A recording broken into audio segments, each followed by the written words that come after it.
I'm Sabrina Zainal, and this is Nightline, news making the headlines. Malaysia and Turkey's relationship enters new chapter. And MACC clears 3 celebrities from UP Sky investigation.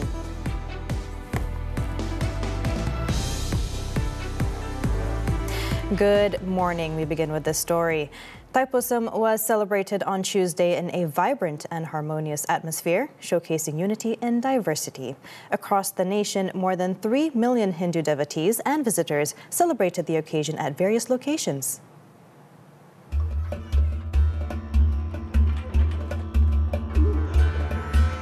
Batu Caves remains one of the focal points of the celebrations in Malaysia, attracting over 1.5 million devotees and visitors. The chariot procession began at the Sri Mahamariamman Temple in the heart of the capital, making its way to the Sri Subramaniar Swami Temple in Batu Caves. The celebration not only attracted millions of devotees, but had also drawn in a significant number of tourists eager to witness the vibrant and spiritual festival. Meanwhile, in Pulau Pinang, over 1.5 million devotees gathered at the Thanir Malai Temple. Among them were many people who had traveled from neighboring states such as Kedah and Johor. The vibrant atmosphere was accentuated with the sounds of traditional musical instruments, captivating onlookers. Elsewhere, a similar atmosphere was seen in Perak. The Sri Subramaniar Gunung Churuh Temple in Ipoh became a key attraction, drawing in some 300,000 Hindu devotees and tourists to the state's largest and oldest temple. Over in Kedah, the Clean Thaipusam movement was in full force, working to ensure temple grounds remain clean throughout the celebrations. A total of 41 volunteers were on duty at the Sri Subramania Temple this year, focusing on maintaining cleanliness throughout the day for the ease and comfort of all devotees and visitors. Malaysia and Turkey have entered a new chapter in their close bilateral relations with the exchange of 11 Memoranda of Understanding (MOUs) aimed at enhancing cooperation across various sectors. Prime Minister Datuk Seri Anwar Ibrahim and Turkish President Recep Tayyip Erdogan identified key areas for trade collaboration, setting a goal to boost trade and investment to $10 billion. Both leaders also reaffirmed their commitment to addressing humanitarian issues and supporting the reconstruction of Gaza. President Erdogan, who was on a 2-day official visit to Malaysia, was accorded an official welcome at the Perdana Putra complex in Putrajaya earlier on Tuesday. Upon his arrival, Erdogan was welcomed by Anwar before the national anthems of both countries were played. He then inspected a guard of honor mounted by 3 officers and 103 members of the 1st Battalion of the Royal Malay Regiment. The 2 leaders later held a closed-door meeting to discuss bilateral cooperation before witnessing the signing of 11 MOUs. The agreements cover sectors such as energy, disaster management, diplomatic relations, Arctic and Antarctic exploration, and defense. At a joint press conference, Anwar emphasized Malaysia and Turkey's commitment to strengthening bilateral relations to achieve the $10 billion trade target. We therefore need to work in various fields: semiconductor, agri-commodities, electrical and electronics, food and beverage, and of course, defense, which we must, and the defense minister have shown the need to enhance collaboration, to make it a part of the ecosystem and exchange of technology. Meanwhile, President Erdogan reiterated Turkey's support for Gaza's reconstruction, stating that both nations share the same stance in providing various forms of assistance, including financial aid. At the Malaysia-Turkey Business Forum, Anwar also called on ASEAN to prioritize the development of small and medium enterprises, SMEs. He highlighted the sector's vast potential for growth, provided that it receives adequate support. And we should have a forum, a special outfit, where we deal specifically for this tier, this what we consider as the capacity to innovate further, to be more creative, and to ensure that the SMEs are given priority. He said the initiative should be implemented in collaboration with the National Chamber of Commerce and Industry of Malaysia and Turkey's Foreign Economic Relations Board. Anwar also noted that Malaysia and Turkey have significant potential in various sectors, including defense, food technology, tourism, and market expansion within ASEAN. He further emphasized that ASEAN remains one of the most stable regions globally, serving as a rapidly growing economic hub. Expressing optimism, he said the synergy between Turkey and ASEAN would yield significant benefits as their cooperation is built on a foundation of trust and friendship. Earlier, as a symbol of friendship between Malaysia and Turkey, Anwar was presented with a Turkish-made electric vehicle, EV, by President Erdogan. The Prime Minister later drove the TOG T10X to Sri Perdana Complex, accompanied by President Erdogan, to witness the exchange of agreements and attend a joint press conference. TOG is Turkey's first national EV manufacturer, established in 2018. On Monday, Anwar had stated that he would use the vehicle for as long as he serves as Prime Minister. He also said that the EV would be returned to Turkey once he is no longer in office. In other news, the Malaysian Anti-Corruption Commission, MACC, have found that the 3 celebrities recently questioned in connection with the Op Sky investigation into a financial consultancy firm were paid only for services rendered, including acting as company ambassadors. MACC Chief Commissioner Tan Sri Azam Baki said investigations suggested that the 3 were not involved in managing any activities conducted by the firm. Azam stated that the 3 will be made witnesses in the investigation and that they were called to assist the probe as witnesses as their images were used to promote the company. On February 6th, the Graftbusters recorded statements from actor Datuk Jalaluddin Hassan, national astronaut Datuk Dr. Sheikh Muzaffar Shukor, and singer Ziana Zain. Azam added that the investigation also found that a certain amount of money was released to pay these celebrities, but the payment received was made for their services to the company. A total of 27 individuals have been arrested so far, including 8 company directors and 18 bank officers. The MACC also seized over 4,000 documents and have frozen 98 bank accounts with a total value exceeding 17 million ringgit. The chairman of the 1MDB Asset Recovery Task Force, Datuk Sri Johari Abdul Ghani, has reaffirmed that efforts to recover assets linked to the scandal will continue. He said the dissolution of the U.S. Department of Justice's elite unit handling the case would not affect the role of the task force.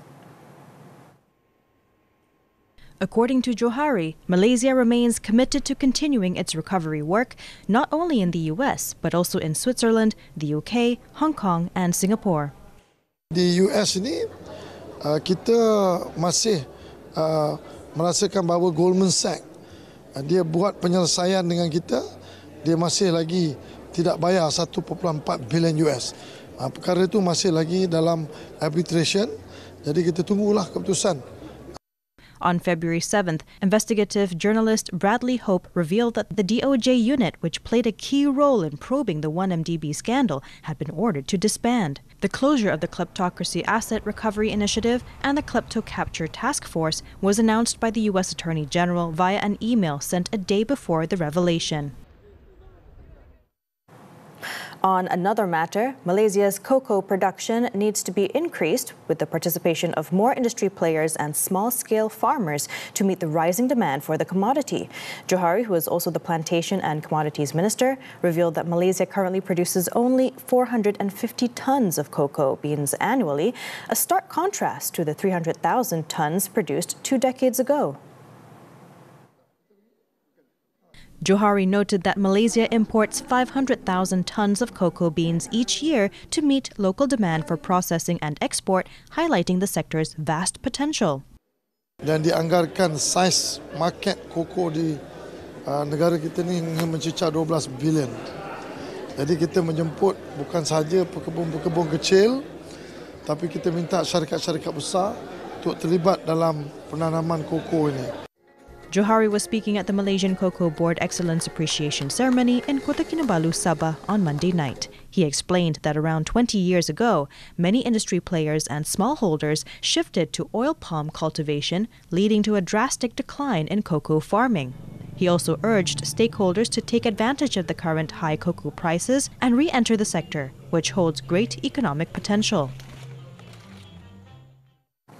Police have detained 6 individuals, including a financial institution officer, suspected of being involved in a personal financing scam resulting in losses amounting to 1.325 million ringgit. Terengganu Police Chief Datuk Muhammad Khairi Khairuddin said the arrests were made on Monday in Terengganu, Johor and Selangor. The suspects, aged between 26 to 55, were nabbed following a report lodged by the manager of the financial institution on January 28th. According to the report, the institution suffered losses after approving personal financing applications involving 7 customers between January and April last year. However, after the loans were approved, all the suspects, disguising themselves as civil servants, failed to make monthly installment payments. An internal audit later revealed that the documents and data submitted for the application had been falsified. All of the suspects have been remanded for 3 to 4 days starting Tuesday to assist with investigations. The case is being investigated under the Penal Code for cheating. Still in Terengganu, a man was jailed for 40 months on Tuesday after pleading guilty in the Kuala Terengganu Sessions Court to injuring his pregnant wife with a hammer and a cement scraper. The accused, 32-year-old Ahmad Isma Mirza Ahmad Zarir, made the plea after the charges were read before Judge Muhammad Zul Zakikuddin Zulkifli.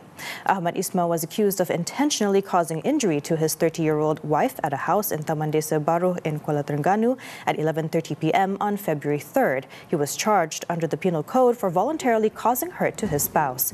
The court ordered the prison sentence to start from the date of arrest on February 4th.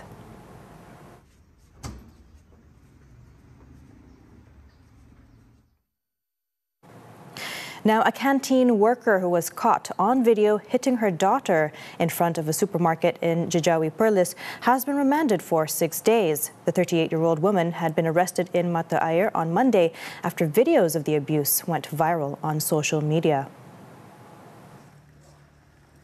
Magistrate Ana Rosana Muhammad Noor granted the police's application to remand the woman for 6 days when she was brought before the Kangar Court Complex on Tuesday morning.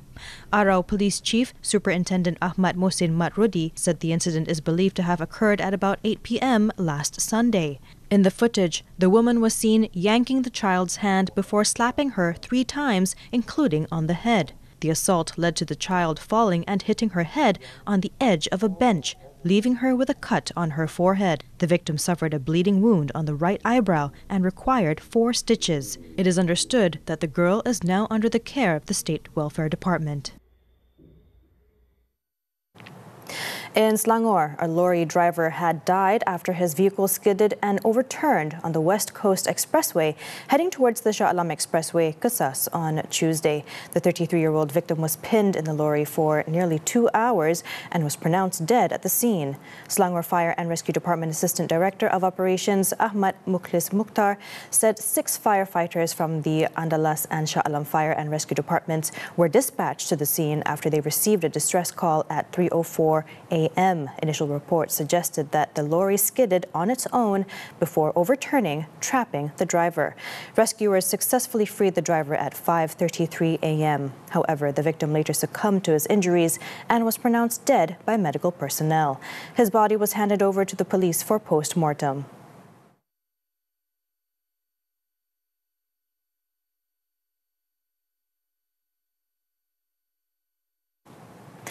In the high-stakes world of artificial intelligence, a new app has emerged, one that is capturing global attention and stirring intense debate.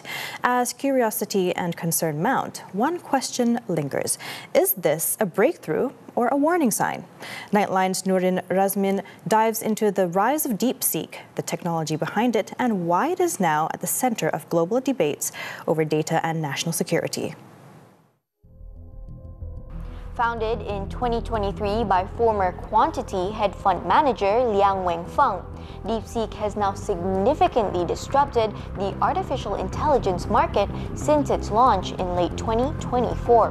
By developing advanced AI models at a fraction of the typical cost, the app has now challenged the dominance of established tech giants and other AI rivals. Its flagship model, DeepSeek R1, was trained using fewer resources, demonstrating that high-performance AI can be achieved with lower investment. More importantly, the Chinese app provides free access, while competitors like ChatGPT require a subscription. All these developments have led to a re-evaluation of investment strategies within the AI industry. And actually, any AI models, not just only DeepSeek, comes with a few major risks, especially when we talk about security and misinformations. And on the security side, there's a lot of concerns about data privacy and how AI models handle sensitive information. The impact of DeepSeek's innovation has been profound. Major technology companies have experienced significant stock market fluctuations in response to DeepSeek's advancements. For instance, Nvidia's stock price declined by approximately 17%, resulting in a market value loss of nearly $589 billion, the largest single-day loss for any company on record. And whether or not DeepSeek could crash the market, I'd say that it's unlikely to do so on its own, but AI in general can actually influence financial market. For example, if any AI models misinterpret economic data and produce misleading financial insight, this could lead to the panic and overconfidence among investors. And we know that also many trading firms use AI-driven algorithms, so if those systems react too strong to AI-generated news, it could cause sudden market swing.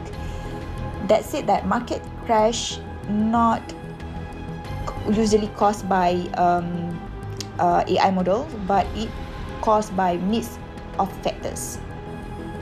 DeepSeek's potential is vast, especially in fields like finance, healthcare, and business. However, the app's rapid rise has also sparked concerns. Join me tomorrow as we dive deeper into DeepSeek and its connections to privacy, data security, and the Chinese government. Nurin Razmin for Nightline, TV3.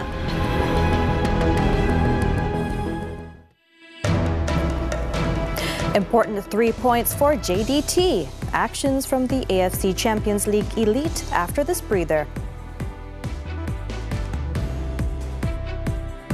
Kalau semua ejen dah pakai Iris, Mata perlukan saya lagi ke? Kenapa semangat sangat nak kejar aku sampai sini? Semua rimau aku serang, aku masih boleh tendang.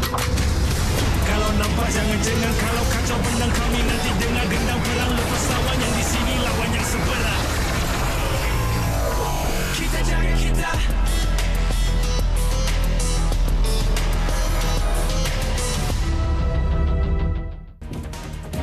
Unlocking the future of business. From industry evolutions to policy changes, we go beyond the headlines. Deep insights, sharp analysis. Understanding the forces driving tomorrow's economy. Key financial insights that drive decisions. This is Money Matters, every Saturday, 5 p.m. Only on TV3 and stream now on Tonton.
We're back with sports. Football, the AFC Champions League Elite. Alvaro Gonzalez scored a brace as Johor Darul Takzim JDT secured a 2-1 win away over 10-man Central Coast Mariners on Tuesday, moving them closer to a berth in the knockout rounds. After a lifeless 45 minutes, Mariners goalkeeper Dylan Perey-Cullen was sent off in injury time following a reckless challenge on Arif Aiman Muhammad Hanapi outside the box. The Southern Tigers then capitalized on the man advantage and broke the deadlock 20 minutes after the break through Gonzalez's strike. However, their lead lasted only 6 minutes as Alu Kuol pounced on a loose ball from close range to level the score for the hosts. Stunned, JDT pushed hard for a winner and Gonzalez showed his magic yet again, heading home Heberty Fernandez's cross to secure the 2-1 victory as well as the important 3 points. The win moves JDT onto 11 points from 7 matches, and the Super League champions could also secure a place in the last 16, depending on other results during the current round of fixtures. Still on football, the English FA Cup. Crystal Palace reached the 5th round of the competition after beating 4th-tier Doncaster Rovers 2-0 at the Eco Power Stadium on Monday. The Eagles struggled to find their rhythm in the opening stage, and their superior quality finally shone through in the 31st minute as Daniel Munoz fired home the first goal. The hosts fought back and Luc Molineux nearly equalized when he cut in from the right flank and drilled a shot just wide. Palace then avoided a potential 4th-round upset when Justin Devaney guided a delicate chip over Rovers' goalkeeper, sealing the 2-0 victory for the visitors. With the result, Oliver Glazer's side will face 2nd-tier Millwall in the last 16 after the Lions secured a 2-0 win against Championship leaders Leeds United on Saturday. Moving on to badminton, the 2025 Asia Mixed Team Championship. Indonesia sent a strong warning to the national squad by routing Hong Kong 5-0 in their Group B opener in Qingdao, China on Tuesday. In the match, mixed doubles Rinov Rivaldi Lisa Ayu Kusumawati delivered Indonesia's first point after dispatching Lui Chunwai Fu Chiyan 18-21, 21-8, 21-19. World number 14 Putri Kusuma Wardani continued their momentum by beating Yung Sum Yi 21-8, 21-15 in the women's singles. The most intense match of the tie came in the men's singles, where 2023 World Junior Champion Alwi Farhan upset Angus Ng 21-12, 18-21, 21-19. Women's doubles Lani Tria Mayasari, Siti Fadia Silva, and men's doubles Muhammad Shohibul Fikri, Daniel Martin then completed the clean sweep after defeating their respective opponents. With this impressive performance, Indonesia reinforced their status as a title contender at the competition, and they will next face Malaysia on Thursday. Turning to tennis, the 2025 Qatar Open. 3-time defending champion Iga Swiatek of Poland rolled into the 3rd round of the tournament with a straight-set win against Maria Sakkari of Greece on Monday. The second-seeded Swiatek struggled to find her rhythm in the first set before eventually claiming a convincing 6-3, 6-2 victory over the Greek. The Pole will now face the winner of the match between Czech Linda Noskova and Kazakh Yulia Putitseva next. Joining her was Paola Badosa, who hammered 14 aces and converted 6 break chances to edge out lucky loser Renata Zarazua 6-3, 4-6, 6-2. The victory marks the Spaniard's first win since she reached her first Grand Slam semifinal at the Australian Open, and she is set to take on American Amanda Anisimova next.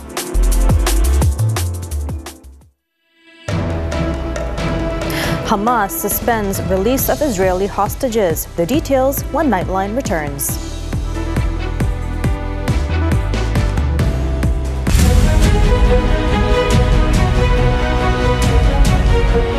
Siapa sangka pasca pandemik telah mengembangkan lagi penggunaan private cabin di sektor pelancongan di Malaysia. Bukan sahaja orang buat sebagai rumah, chalet, homestay, tapi ada jugalah yang buat sebagai klinik. Teknologi ini boleh diterapkan dalam silibus pembelajaran kemahiran. Majalah 3 Kapsul, Sabtu 9 malam di TV3 dan stream sekarang melalui Tonton. rasai vibrasi nada rasa 10 finalis anugerah juara lagu 39 dengan mendapatkan tiket di www.wowtix.com.my atau imbas kod QR berikut. Kalau takut sold out, beli tiket sekarang. Hidupkan nada rasa di malam anugerah juara lagu 39 secara langsung di Axiata Arena Ahad 16 Februari 9 malam, eksklusif di TV3 dan stream juga melalui Tonton. Terangkat rasa.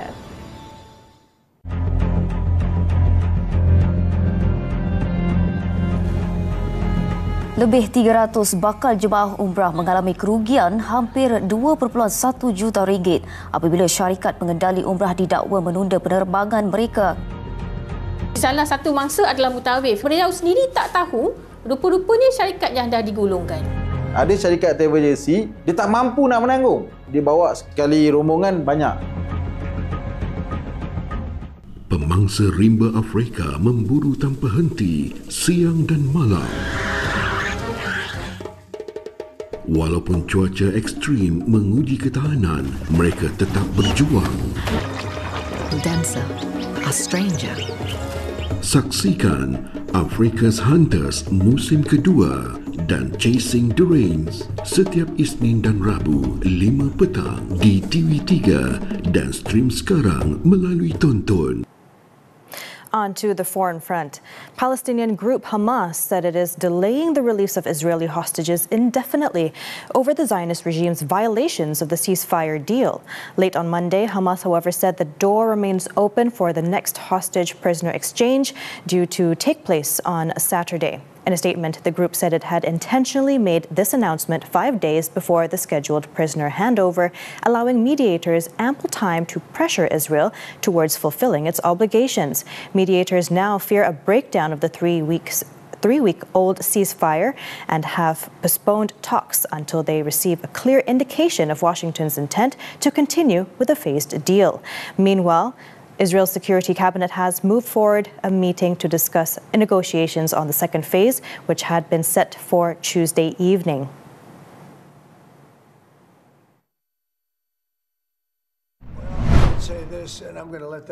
In the meantime, in response to Hamas's statement, U.S. President Donald Trump has now warned that if all the Israeli hostages held in Gaza are not returned by Saturday at noon, he would propose cancelling the Israel-Hamas ceasefire and letting all hell break loose. As far as I'm concerned, if all of the hostages aren't returned by Saturday at 12 o'clock, I think it's an appropriate time. I would say cancel it and all bets are off and let hell break out. Speaking to the media in the Oval Office late on Monday, he also said he might withhold aid to Jordan and Egypt if those countries do not take Palestinian refugees being relocated from Gaza. In other news, an Arizona airport in the U.S. was closed after a jet veered off the runway into a parked aircraft, killing one person and hospitalizing 3 others in what appears to be the latest deadly aviation accident in the United States. The incident occurred at about 2:39 p.m. local time on Monday when the jet arriving from Texas veered off the runway after landing and collided with a parked plane. According to officials, 1 person was killed in the accident and 3 others who were injured, including 2 in critical condition, were taken to local medical facilities. Meanwhile, the fire department was still working to recover the body of the person killed in the collision. The cause of the crash, which follows a string of aviation accidents across the U.S., is not yet known, and the National Transportation Safety Board has now taken over investigations into the accident.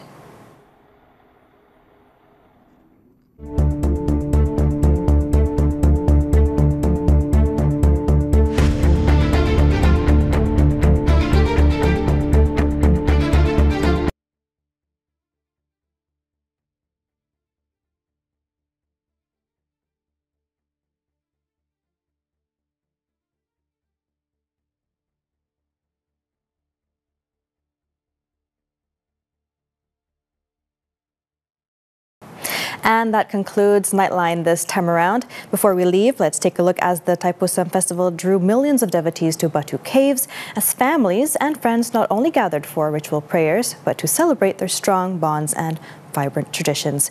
With that, I'm Sabrina Zainal. Thank you for watching and stay safe.